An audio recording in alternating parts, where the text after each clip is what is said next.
안녕하세요. 저는 경기도에 살고 4살 된 딸을 혼자 키우고 있는 30대 싱글맘입니다. 혼자 아이를 키운다는 것은 정말 어려운 일 같아요. 아이를 데리고 이혼을 결심했을 때 절대 쉽지 않으리라 생각은 했지만 이 정도로 힘들 거라고는 감히 예상을 못 했거든요. 그나마 제가 집에서 프리랜서로 적지 않은 돈을 벌고 있고 친정에서 살며 육아 도움을 받을 수 있어서 이렇게 살고 있지. 아니었으면 아마 진작에 저는 다른 세상 사람이 되었을지도 모르겠네요. 그래도 이젠 어느 정도 안정이 되어 예쁜 우리 딸과 친정 부모님과 함께 즐기며 잘 살아나가고 있네요. 저는 자존심이 정말 강하고 어떤 일에서든지 완벽해야 하는 성격을 가지고 있어요. 결혼 생활도 마찬가지였죠. 다른 누구보다 결혼을 잘해야 했고 완벽한 아내와 엄마가 되어야만 했어요. 하지만 제 삶은 제가 계획한 대로 흘러가지 않았고 결국 이혼을 하게 되었죠. 이혼하고 나서 주변에 이 사실을 알려야 하는데 입이 떨어지지 않더라고요. 그래서 아직도 친구들은 제가 이혼한 사실을 몰라요. 사실 이곳에 처음으로 이혼한 사실을 밝히는 것이랍니다. 솔직히 이혼하고 혼자 아이를 키우는 이야기가 듣기 좋게 들릴 분은 아무도 없겠지만 그래도 저의 살아온 이야기를 듣고 누군가는 여기서 살아갈 힘을 얻게 될 수도 있지 않을까 하는 생각에 큰 용기를 내어 사연을 보내요.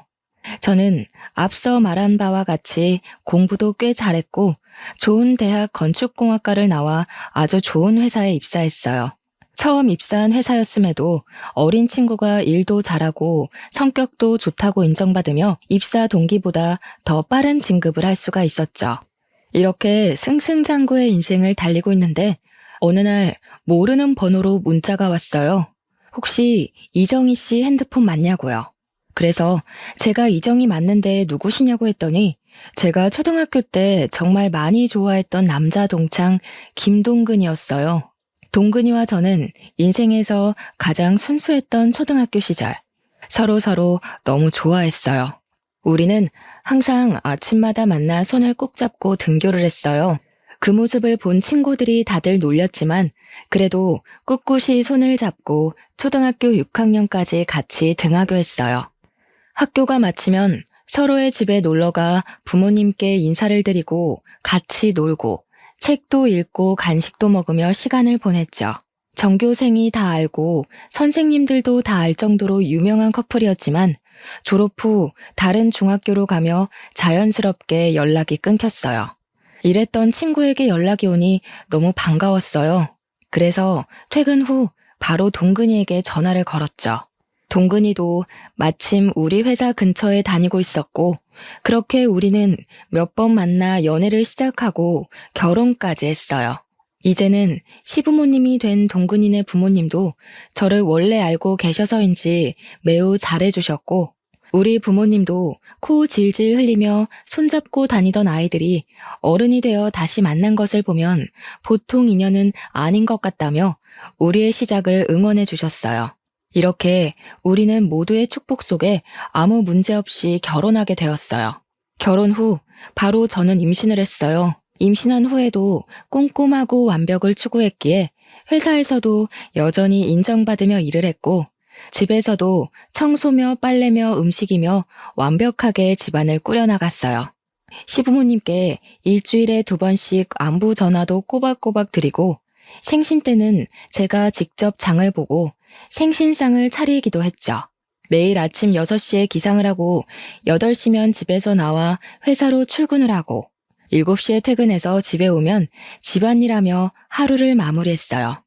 남편도 저를 틈틈이 도와주려고 했지만 남편 회사는 항상 일이 너무 많았어요. 그래서 야근하고 오면 매일 밤 10시나 11시였고 주말에도 걸핏하면 출근이라 집안일을 할 수가 없었어요. 그래도 저에게 너무 잘해주었어요. 그래서 남편이 집안일을 하나도 못해도 거기에 대해서 불만은 전혀 없었어요.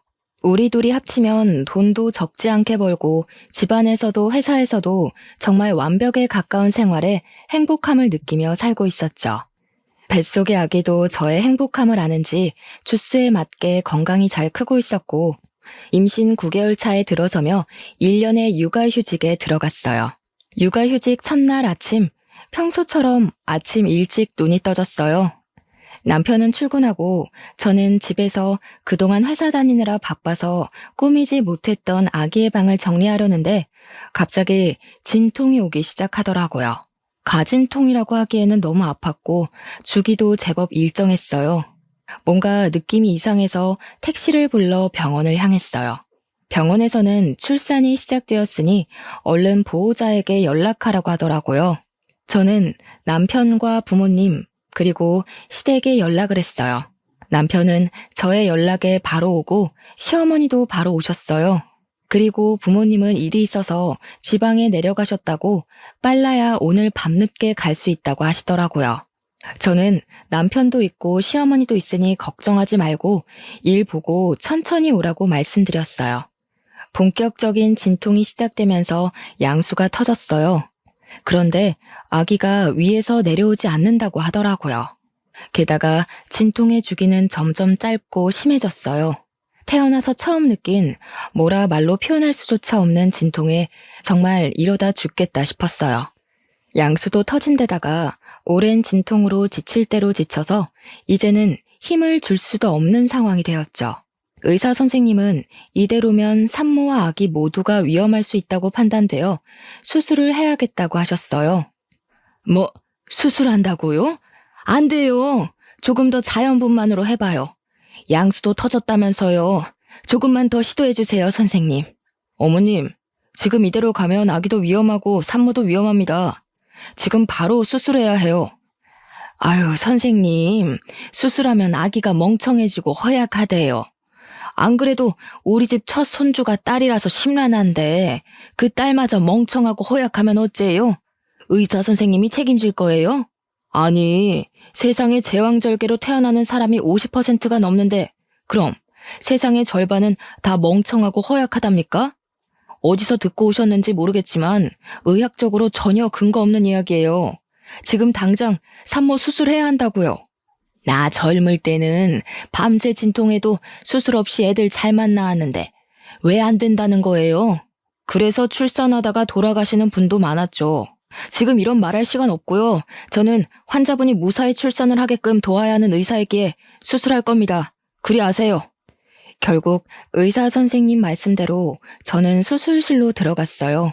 그 후 정신을 차려보니 출산을 마치고 입원실에 누워있고 제 앞에는 남편과 시어머니가 계셨어요. 예, 너는 진통도 좀 참고 힘도 잘 주고 하지. 왜 수술을 해서 아기 미래를 망쳐놓니? 수술하면 아기가 멍청해진다는데 안 그래도 딸이라서 속상한데 멍청하게까지 만들어야겠니? 저는 어머니의 말에 눈물이 났어요. 진통이란 진통은 다 겪고 수술까지 한 사람에게 몸은 괜찮냐고 걱정은 못 해줄 망정 왜 수술했냐고 뭐라고 하시는데 정말 너무 섭섭하더라고요. 그러나 제 몸은 너무 아프니 뭐라고 말도 못하겠고 그저 울기만 했어요.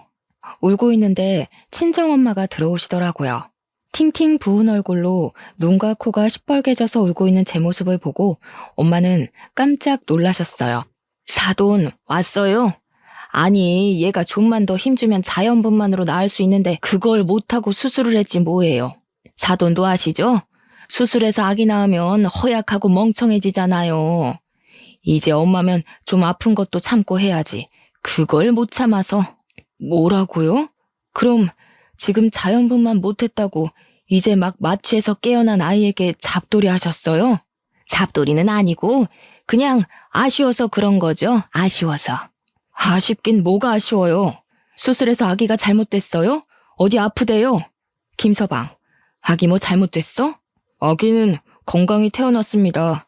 다만 저희 엄마는 앞으로 아기가 잔병치레가 심할까봐 걱정하는 마음에서 하시는 이야기세요. 저희 엄마가 감정이 격해져서 말이 좀 세게 나온 것 같은데 죄송해요. 내가 무슨 말을 세게 했니?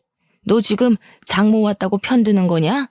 남편은 시어머니와 엄마에게 여기 병원이니 이제 그만하시라고 말렸어요. 아빠도 주차하고 왔는데 엄마가 사돈과 싸우고 있으니 일단 엄마를 데리고 나가셨어요. 이렇게 제 딸 고은이의 탄생 첫날은 아주 시끌벅적하게 지나갔어요. 시어머니는 말끝마다 아기가 수술로 태어나서 허약하고 멍청할 것이라고 하셨지만 고은이는 조리원에서 아주 잘 지내다가 건강히 퇴소했어요. 고은이를 안고 남편과 함께 오랜만에 집에 들어갔는데 시어머니가 집에 와 계시는 게 아니겠어요? 저는 조금 당황했지만 첫 손준이 많이 보고 싶으셔서 그런가 보다 했는데 그게 아니었어요. 여보가 그동안 회사 다니느라 산후조리는 생각도 하지 못했잖아. 그런데 보니까 다들 조리원 후에는 산후조리 해주시는 이모님 도움받아서 산후조리 하더라고. 인제 와서 이모님 구하기도 힘들고 해서 내가 우리 엄마한테 여보 산후조리 좀 부탁했어. 사실 조리원에서 집에 오면서 목도 못 가누고 쥐면 아스러질 것 같은 이 신생아를 어떻게 씻겨야 할지 막막하기는 했어요. 아주 조금은 시어머니가 일하고 계시지 않으니 집에서 조금 도와주셨으면 좋겠다는 생각도 하긴 했고요. 근데 막상 정말 집에 시어머니가 계시니 조금 당황스럽더라고요. 그래도 남편이 저를 생각해서 이렇게 했다는 것이 고마웠어요. 그날 밤 저는 수유를 해야 하니 거실에서 자고 남편은 다음날 출근해야 하니 큰 방에, 어머니는 작은 방에서 주무셨어요. 고은이가 새벽에 배고프다고 울길래 모유를 먹이려는데 잘 되지가 않더라고요. 분명히 조리원에서 퇴소하고 집에 와서는 잘 먹었는데 밤이 되니 먹이도 않고 잘 물지도 못했어요. 고은이는 짜증이 났는지 더 크게 울고 그 울음소리에 어머니가 작은 방에서 주무시다가 나오셔서 무슨 일이냐고 물어보셨어요. 고은이가 우유를 먹지 못하네요. 배고파서 우는 것 같은데 일단 조리원에서 받은 비상용 분유라도 먹여야겠어요. 저 잠깐 분유 좀 타고 있을게요. 고은이 좀 안아주세요. 뭐? 아기 분유를 먹인다고? 사람이 사람 젖을 먹어야지 소젖을 어떻게 먹이니? 그래도 아기가 뭐 다른 거 대체해서 먹을 수 있는 것도 아니고 배고파서 이렇게 오는데 어떻게 해요? 아기한테 소젖 먹이면 애 성격 다 버린다. 안 그래도 수술해서 애는 멍청하고 허약할 텐데 너는 애한테 소젖 먹여서 성격도 드세네로 키우고 싶어? 시어머니는 우리 아들 내일 출근해야 해서 푹 자야 하는데 딸이라는 애가 아빠한테 도움이 안 된다며 우는 고은이를 빼앗듯이 안으셨어요. 그리고 고은이를 달래보려고 하셨지만 고은이는 역시 울기만 했죠. 기저귀를 갈아도 소용없었어요. 우리 동근이는 신생아 때도 모유도 잘 받아먹고 기저귀만 갈아줘도 한 번도 이렇게 안 울고 키웠는데 얘는 계집애가 왜 이렇게 유별나니? 네 성격 그대로 빼다 박았네 박았어. 어머니가 고은이를 안고 돌보며 왜 이렇게 우냐고 온갖 짜증을 다 부리시는데 저도 화가 나더라고요. 그래서 제가 고은이를 보겠다며 안고 모유를 다시 주려고 시도했어요. 역시나 고은이는 울기만 하고 먹지를 못했어요. 수술해서 나온 아이라 멍청해서 제 엄마 젖도 물지 못하나 보다. 그니까 엄마가 됐으면 좀 힘도 잘 주고 진통도 참을 것이지 그깟 진통 하나 못 참아서 의사가 수술하란다고 옳다쿠나 하고 수술했니? 시어머니는 고은이가 울 때마다 애가 저를 닮았다고 하시고 수술해서 나와서 성격이 이 모양인 것 같다는 말도 안 되는 소리를 계속 하셨어요. 그런 이야기를 듣고 있자니 화가 났지만 당장 고은이가 죽을 듯이 울어대서 시어머니의 잔소리에 일일이 대응할 만큼의 여력이 되지 않았어요. 결국 고은이는 울다가 새벽녘이 되어서야 잠이 들었어요. 고은이는 아침에 남편이 출근하고 난 이른 아침에도 모유를 여전히 먹지 못했어요. 고은이는 집이 떠나가라 울었어요. 밤새도록 모유만을 고집하시던 어머니는 결국 젖병에 분유를 타서 오셨어요. 젖병에 분유를 타서 주자 고은이는 허겁지겁 먹더라고요. 소젖 다 주니까 잘 먹네. 사람이 사람 젖을 먹어야지 소젖을 저리 먹으면 어째? 안 그래도 성격이 고약할 것 같은데 한 손가락했어. 안 그래도 수술해서 몸이 비실비실할 텐데 걱정이다 걱정이야. 어머니는 고은이가 분유 먹는 모습을 보며 매우 못마땅해 하셨어요. 화가 났지만 전날 밤부터 지금까지 고은이의 울음소리에 저도 지칠 대로 지쳐서 뭐라고 대꾸할 힘도 없더라고요. 그래서 그냥 또 그러려니 하고 넘겼어요. 고은이가 분유를 다 먹고 잠이 들고 저도 아침을 좀 먹으려는데 어머니가 미역국을 한 솥 끓여 놓으셨더라고요. 어머니는 고은이도 이제 잠잠해졌으니 같이 아침 먹자고 상을 차려주셨어요. 밥상에 수저와 밥을 놓으셔서 도와드리려고 하니 저보고 너는 앉아있으라고 하시더라고요. 저는 앉아있으면서 시어머니의 밥상을 받을 며느리가 이 대한민국에 몇이나 될까 생각했어요. 사실 고은이 낳기 전을 돌아보면 어머니는 저에게 너무 잘해주셨거든요.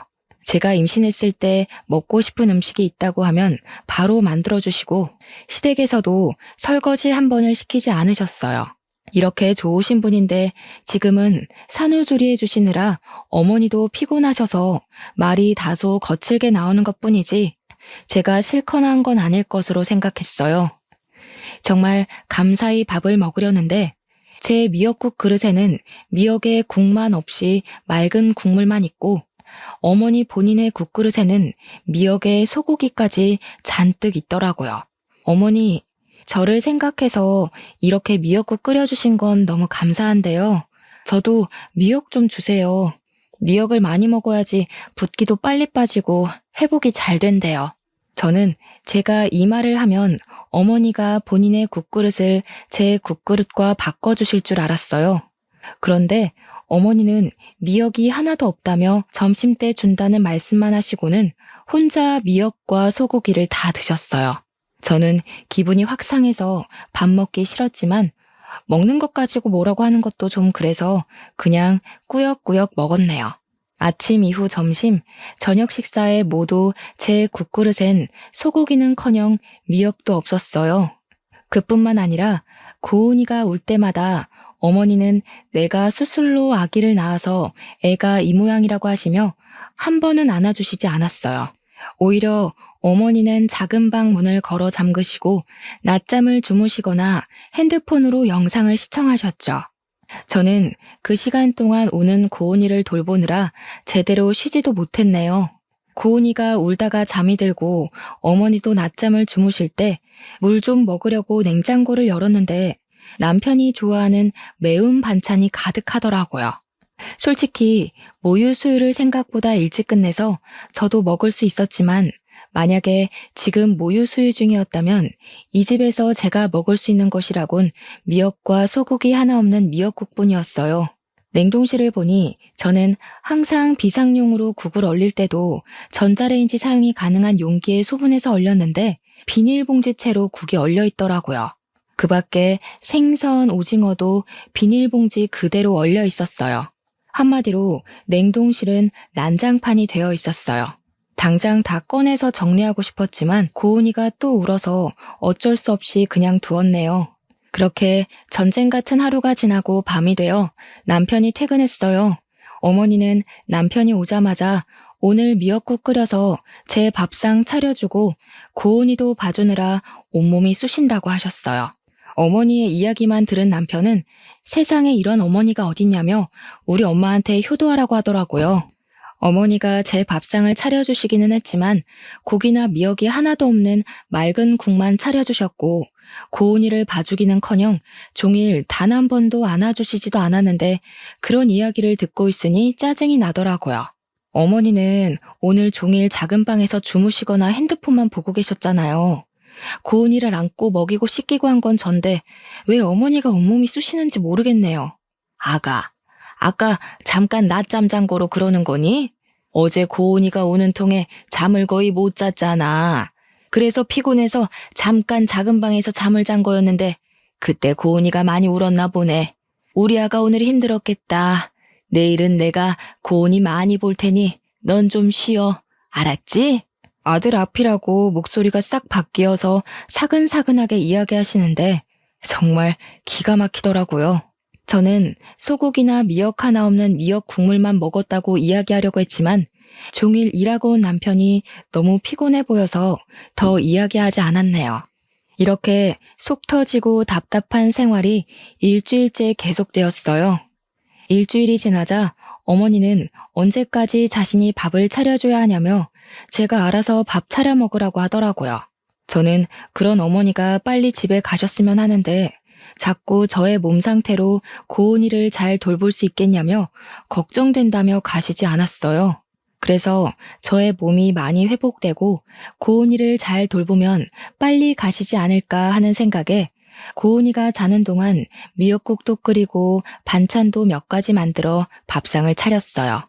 저 혼자 먹으려고 차리기는 했지만 어머니가 계시는데 혼자 먹기는 좀 그렇잖아요. 그래서 어머니께 식사하시겠냐고 여쭈니 알겠다고 하시더라고요. 그렇게 둘이 말도 없이 어색한 식사를 마쳤어요.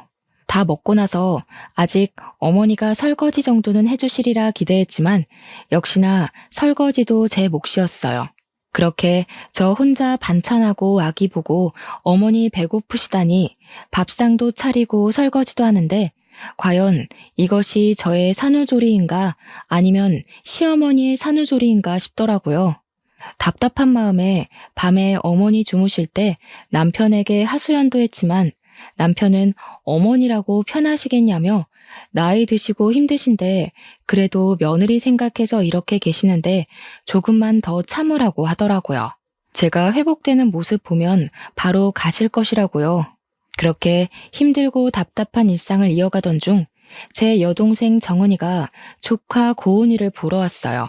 정은이는 고맙게도 제가 평소에 좋아하는 멜론을 사왔더라고요. 어머니는 정은이가 가져온 멜론을 보며 자신도 멜론을 너무 좋아한다고 하시며 멜론을 가져가시더라고요.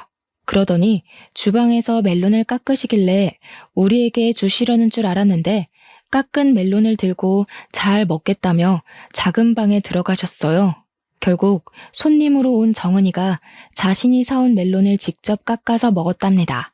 이후 고은이를 보며 이런저런 이야기를 하다 보니 점심시간이 되었어요. 제가 같이 점심을 먹으려고 밥을 하려고 주방에 가니 정은이가 놀라서 쫓아오더라고요. 언니는 산후조리 중인데 왜 밥을 하냐고요. 그러면서 평소에도 설마 시어머니는 하나도 도와주시지 않고 언니 혼자 밥 차리고 고은이 돌보고 한 거냐고 하며 걱정하더라고요. 저는 정은이가 걱정할까봐 아니라고 대충 둘러댔어요. 정은이는 저를 위해 미역국도 소고기를 듬뿍 넣어서 끓여주고 밥도 하고 냉동고에 있던 떡갈비도 구워서 한 상 잘 차려주었어요. 우리끼리 편하게 먹고 싶었지만 그래도 작은 방에 시어머니가 계시는데 그건 도리가 아닌 것 같아 작은 방에 갔어요. 어머니는 멜론 한 통을 다 드시고 코를 골며 주무시고 계시더라고요. 제가 깨워서 식사하시라고 하니 비몽사몽으로 안 먹는다고 하시고는 다시 주무셨어요. 우리끼리 맛있게 먹고 상을 치우려는데 어머니께서 나오셨어요. 세상에, 시어미 잔다고 깨우지도 않고 너희끼리만 먹었냐? 진짜 너무하는구나. 어머니, 제가 아까 밥 다 준비해서 깨웠는데 어머니가 안 먹는다고 하셔서 저희끼리 먼저 먹었어요. 지금 바로 다시 차려드릴게요. 됐다, 고양 것. 엎드려 절 받기도 아니고 내 딴에는 그래도 너 생각해서 불편한데도 여기 와 있는데 그런 내 생각은 안 하고 너희끼리만 먹냐? 나도 그런 밥상 받고 싶지 않다. 어머니는 저와 정은이에게 화를 버럭 내시더니 작은 방에서 핸드폰을 가져와 남편에게 전화를 걸었어요. 아들아, 이 애미가 억울해서 살 수가 없구나. 나 딴에는 착한 시어머니 노릇하고 싶어서 며느리 힘들까봐 산후조리 도와주러 왔더니만 이년은 미역국이 맛이 없다느니 하면서 나한테 타박만 하는 거 아니냐? 아들아, 내가 이렇게 힘들게 사는구나. 어휴, 이걸 말할 사람이 우리 아들밖에 없어서 전화했다. 그래, 저녁에 보자꾸나. 없는 말까지 지어내는 시어머니의 충격적인 두 얼굴에 할 말을 잃고 말았습니다. 시모는 자신의 방에 들어가서 나오지 않길래 여동생이랑 오랜만에 이야기도 나눌 겸 작은 방으로 들어가서 고은이랑 같이 놀아주고 있었어요. 그러다 제가 깜빡 잠이 들고 말았는데 여동생이 저를 급히 흔들어 깨우더라고요. 눈을 뜨자마자 시어머니의 까랑까랑한 목소리가 제 귀를 찌르더군요. 너네 지금 나 왕따 시키니?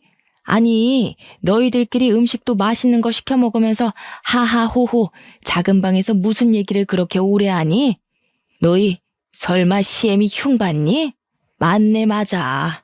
내가 그렇게 안 봤는데 사돈 처녀까지 한통속이네.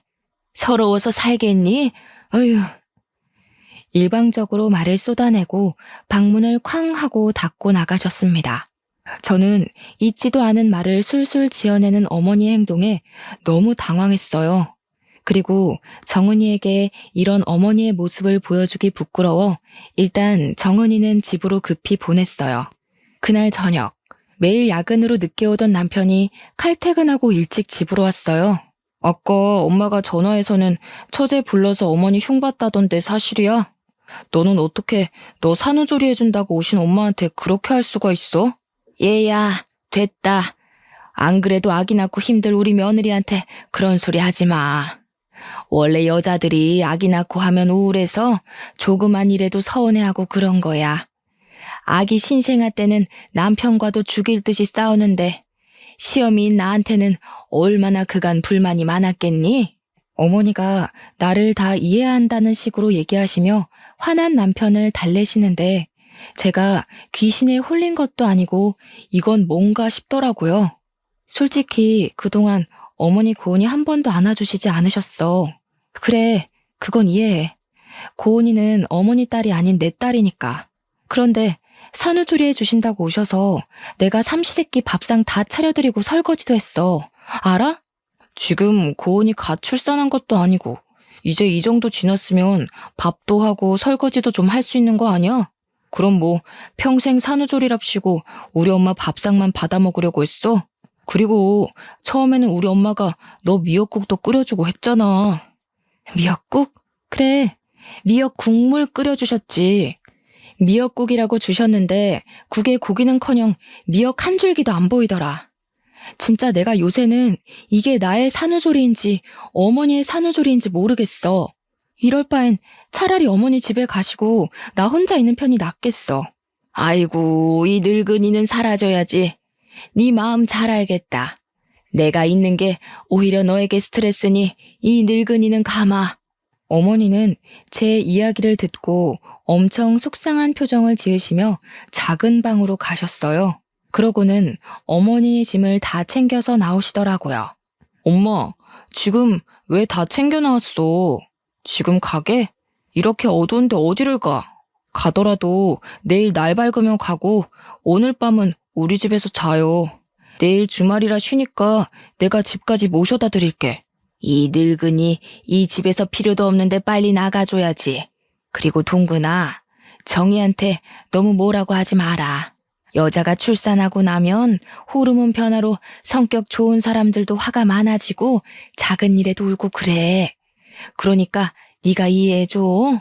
야, 너는 엄마가 이렇게까지 널 생각하는데 그 앞에서 엄마 꼭 그딴 말을 짓거려야겠냐? 어? 남편은 제 화를 주체하지 못해 제게 소리를 질렀고 그 소리를 듣고 고은이는 깜짝 놀라 자지러지게 울기 시작했어요. 우는 고은이를 데리고 일단 큰 방으로 들어가 진정시키는데 저도 서러워서 눈물이 나더라고요. 그렇게 저도 울고 고은이 울며 밤을 보냈답니다. 다음날 저녁 때 깜짝 놀란 고은이는 새벽 내내 자다 깨서 울었어요. 그 덕에 저도 고은이를 달래다가 새벽녘에 겨우 잠이 들어 늦잠을 잤어요. 큰 방에서 일어나서 나가려는데 어머니와 남편이 거실에서 작은 소리로 이야기를 하더라고요. 내가 아는 사람이 회사 대표인데 자기 비서가 20대 후반인데 재테크를 아주 기막히게 잘해서 모은 재산이 많대. 그냥 정이랑 이혼하고 그 여자나 만나봐. 쇠장가를 가라고? 그럼 정이랑 고은이는 어쩌고. 아들도 아니고 딸인데 그냥 양육권 쟤 줘버려. 어제 보니까 정이 성격이 보통 성격도 아니고 고은이도 수술해서 나와서 보나마나 멍청할 것이고 엄마 닮아 성격도 좋지 않을 거야. 괜히 전현들에게 발목 잡히지 말고 이혼해서 새 출발해. 엄마, 아무리 그래도 그건 아니지. 사람이 어떻게 자기 처자식 버리고 새 출발을 해? 이미 그 회사 대표한테 다 이야기했어. 전 그러면 그냥 가서 밥만 먹고 와. 밥은 먹고 올 수 있잖아. 날짜도 이미 다음 주 저녁으로 잡았어. 밥만 먹어, 밥만. 알겠지? 저는 어머니의 얘기를 듣고 기가 막혔어요.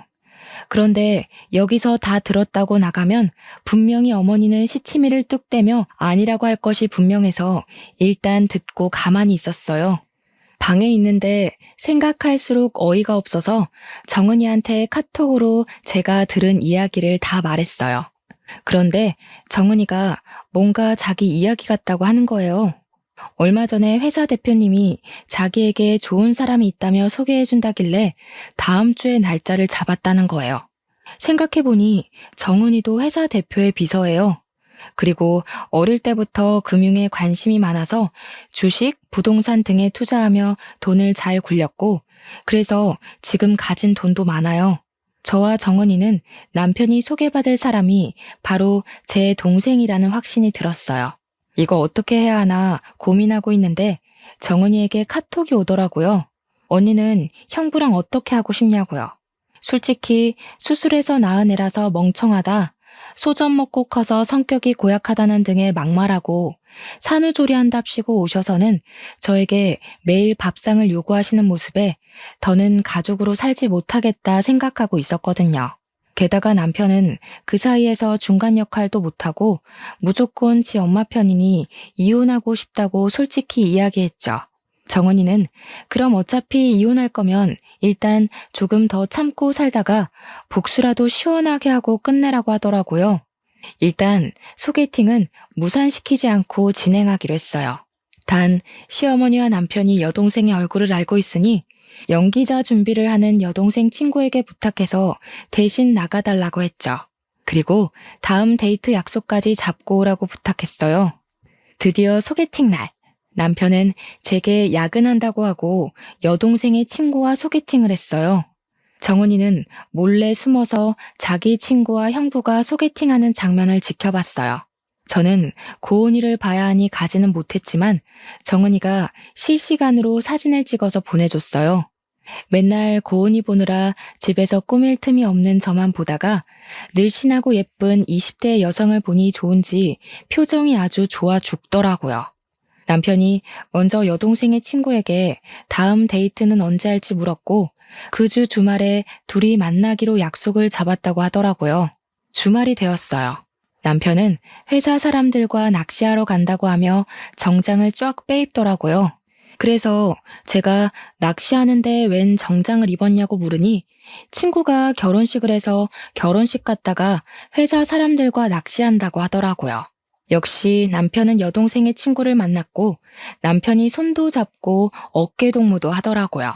여동생의 친구가 팔짱을 끼니 해벌쭉하고 웃는데 정말 당장 쫓아가 따지고 싶더라고요. 정은이는 남편이 하는 모든 행동 하나하나를 빼놓지 않고 사진을 찍었어요. 그리고 여동생 친구의 얼굴은 모자이크 처리를 하고 남편 얼굴만 잘 보이게 편집해서 제게 보내줬어요. 월요일 아침, 정은이는 남편 회사의 게시판에 개발팀 대리 김동근의 실체라는 제목으로 모든 사진을 올렸어요. 그 내용은 김동근 대리는 아직 돌도 되지 않은 예쁜 딸을 둔 아빠인데 집에 부인과 딸이 있음에도 불구하고 부인이 지겨웠는지 내 친구를 만나고 있다고 썼어요. 순진한 내 친구는 이 사람이 유부남인지도 모르고 몇 번 밥 먹고 데이트했다는데 자신이 만난 남자가 유부남인 것을 알고는 충격에 휩싸였다고 하며 이런 김동근 대리에 대해서 어떻게 생각하시는지 사내 직원들의 의견을 묻는다고 적었어요.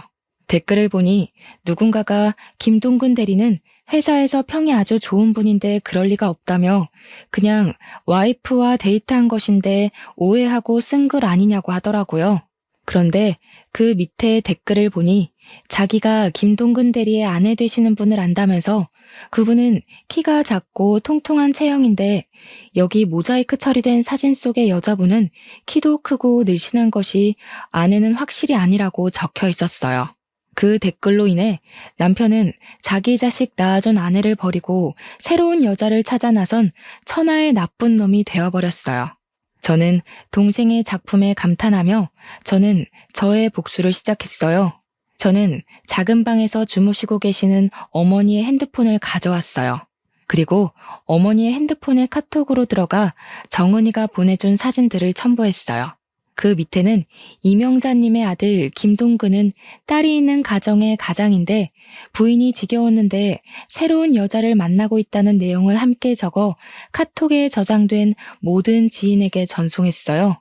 그리고 제가 준비한 음성 파일을 하나 더 보냈어요. 사실 어머니가 남편에게 새로운 출발을 하라고 권하신 그날 이후부터 어머니가 저에게 했던 말들을 다 녹음했거든요. 그 녹음 파일에는 고은이가 울 때마다 제가 수술로 나와서 애가 멍청하다고 하신 말, 제게 집안일을 시키고 집안일을 제대로 하지 못하면 너는 얼굴도 못생겨서 일도 못한다고 구박하셨던 말, 인격 모독한 말과 욕설을 하신 것까지 매우 상세하게 녹음했어요. 그리고 이 모든 것을 듣기 좋게 편집을 했어요. 요새는 핸드폰 어플이 잘 나와서 음성 파일 편집은 아주 쉽더라고요. 그 후 이명자님의 산후조리 중인 며느리에게 했던 말이라는 제목을 써서 이 음성 파일을 카톡에 저장된 모든 사람에게 보냈어요. 잠시 뒤 어머니 핸드폰으로 전화가 오고 카톡 오고 난리가 났어요. 어머니 친구분 중에는 나도 엄마가 수술해서 나왔는데 그럼 나도 멍청한 거냐며 어떻게 같은 여자가 돼서 며느리한테 그러냐고 너같이 무식한 년이랑 더는 만날 수 없다며 화를 불같이 내셨어요. 어머니가 전화하고 카톡하며 이 사태를 수습하고 있는데 남편이 죽을 상을 짓고 집에 오더라고요. 엄마가 소개해준 그 여자와 데이트한 사진을 누가 사내 게시판에 올려서 사장실에까지 끌려가서 혼났대요. 그리고 본사에서 쫓겨나 아무 연고가 없는 지방으로 발령을 받았다더라고요. 저는 그렇게 괴롭게 하던 모자가 쩔쩔매는 모습을 보니 웃음을 참을 수가 없었어요. 저는 그 모습을 보며 깔깔거리며 웃었어요. 남편과 어머니는 이 심각한 상황에 갑자기 웃고 있는 저를 보며 이해 못하겠다는 표정을 지으시더라고요. 그래서 두 사람에게 사실 이 모든 일을 저와 제 동생이 계획했다고 말했어요. 그럼 너랑 처제가 이 모든 걸 다 계획한 거라고? 왜? 도대체 왜? 아무리 그래도 그렇지 어떻게 네가 남편과 시어미한테 이럴 수가 있냐? 네가 그러고도 사람이냐? 그러니까 저한테 적당히 하셨어야죠. 어머니가 그동안 고은이 울고 뗐을 때마다 수술로 나와서 애가 멍청해서 저런다며 하실 때 저 정말 속상했지만 참았어요. 제가 사랑하는 남편을 낳아주신 어머니시고 또 어머니도 힘드시니 이러시는 거겠지 했어요. 근데 왜? 우리끼리의 문제를 왜 밖에 퍼뜨려서 이렇게 쪽팔리게 만드냐고 왜? 그런데 어머니가 남편에게 새 살림 차리라고 하시는데 정말 그때는 못 참겠더라고요. 아니, 그 와중에 제가 더는 참을 이유가 없죠. 이미 두 사람은 저와 고은이를 버리고 다른 살림을 차릴 계획을 세우는데 제가 왜요? 그럼 그냥 나에게 얘기라도 했어야지. 이야기? 너 그동안 내가 얘기하면 듣는 척이라도 했니? 어머니한테 막말, 욕설 들을 때 어머니가 이렇게 하셨다고 얘기하면 우리 엄마가 그럴 리가 없다며 내 이야기는 들으려 하지도 않고 오로지 네 엄마 편만 드는 너한테 내가 무슨 얘기를 해. 내 입만 아프지. 그래도 좀 더 나한테 얘기를 하지 그랬어. 꼭 이렇게까지 일을 크게 벌려야겠어? 우리 고은이는 어떡하라고. 고은이를 그렇게 생각하는 양반이 젊은 여자랑 손잡고 어깨동무하고 다니냐? 인제 와서 고은이 핑계를 대면서 날 막으려는 생각하지 마. 다 필요 없고 이혼이야. 우리 이혼해. 아, 너는 새장가 가야 하니까 고은이는 내가 데리고 살게. 양육권 꿈도 꾸지 마라. 저는 남편과 어머니께 그동안 참고 왔던 모든 서러운 것들을 다 이야기했어요. 그리고 저와 고은이의 짐을 챙기고 고은이를 안고 집에서 나왔어요. 남편과 어머니는 망연자실한 표정으로 주저앉아 이제 어떻게 사냐며 울고 있더라고요. 밖으로 나가니 이미 정은이가 와 있더라고요. 정은이의 도움으로 짐을 싣고 차에 타 친정으로 갔어요. 엄마는 정은이에게 들어 대충 제 상황을 알고 계셨어요.